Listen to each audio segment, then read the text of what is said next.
Hello everyone, कैसे हो आप सभी। स्वागत है आप सभी का इजी कुकिंग विथ बॉबी में। और आज बॉबी लेकर आई है आप लोगों के लिए खटमिठी, यानी कि रसीली, तीखी, चटपटी और बहुत ही लाजवाब आम की लौंजी। वैसे हमारे लोकल लैंग्वेज में इसे खटमिठी भी कहते हैं। आप क्या कहते हैं मेरे को कमेंट करके ज़रूर से बताइएगा। तो चलिए नेक्स्ट प्रोसेस की तरफ चलते हैं। यहाँ हमने आम ले लिया है, एकदम कच्चा आम, अच्छी तरह से वॉश करके, पील करके और इसे छोटे टुकड़ों में काट लिया है। अरे हाँ, आम कौन सा था ये हमें समझ में नहीं आया क्योंकि छोटी छोटी साइज़ का आम था।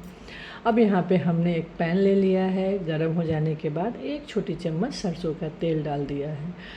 और आम की लौंजी हो या मीठी चटनी हो या तीखी चटनी हो, सरसों तेल ही आप डालना। और सरसों तेल जैसे ही गर्म हो जाए उसमें डाल दिया है हमने एक छोटी चम्मच पंचफोड़न। और पंचफोड़न तो आप सभी कोई जानते ही होंगे। और जैसे ही पंचफोड़न हमारा हल्का सा भून जाए, बस इसके अंदर डाल देना है जो हमने आम को टुकड़ों में काट कर रखा है ना, बस उसे इसके अंदर डाल देना है।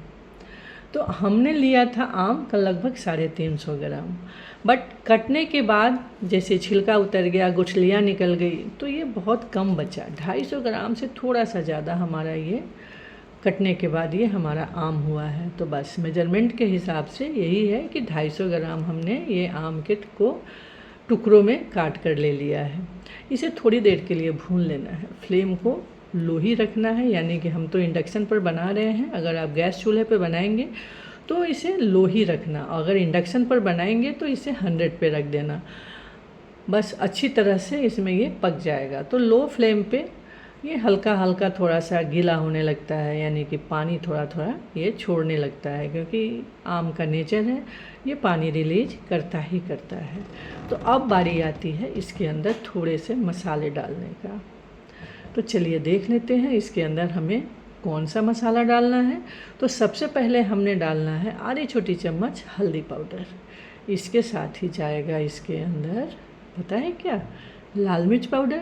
और लाल मिर्च पाउडर एक छोटी चम्मच आप ज़रूर डाल देना। और कलर के लिए इसमें एक छोटी चम्मच आप कश्मीरी रेड चिली पाउडर डाल देना।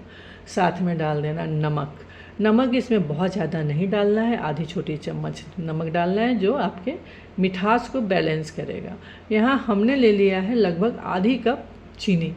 आप स्वाद के हिसाब से चीनी ले सकते हैं, क्योंकि इसका कोई ख़ास मेजरमेंट नहीं है। कभी आम बहुत खट्टे होते हैं ना, तो फिर चीनी की क्वांटिटी बढ़ानी ही पड़ती है। अगर आप चाहें तो चीनी की जगह पे गुड़ ले सकते हैं, बहुत स्वादिष्ट बनता है। और गुड़ डालने से कोई स्वाद में फ़र्क नहीं आएगा। बस ढक्कन लगाइए और लो फ्लेम पर इसे 5 से 6 मिनट पकने दीजिए। बीच बीच में आप चलाते रहेंगे। तो देखा आपने, लगभग 6 मिनट ये पकते हुए हो गया है। बीच बीच में मैं चला ही रही थी। तो बस जूसी खटमिठी बनकर होगी तैयार। अब इससे ज़्यादा पकाने पर ये थोड़ा सा मतलब सूख जाएगा, तो फिर खाने में मज़ा नहीं आएगा। तो चलिए फ्लेम को करते हैं ऑफ और इसे सर्व करते हैं। तो है ना लाजवाब, कितनी जल्दी बनकर हो गई तैयार। तो आप कब बना रहे हैं? आप चाहें तो इसे ब्रेड के साथ भी सर्व कर सकते हैं। बच्चों को ब्रेड के साथ ब्रेड टोस्ट कर लें और उसमें जैम की तरह लगा कर दें, बहुत मज़ेदार लगता है।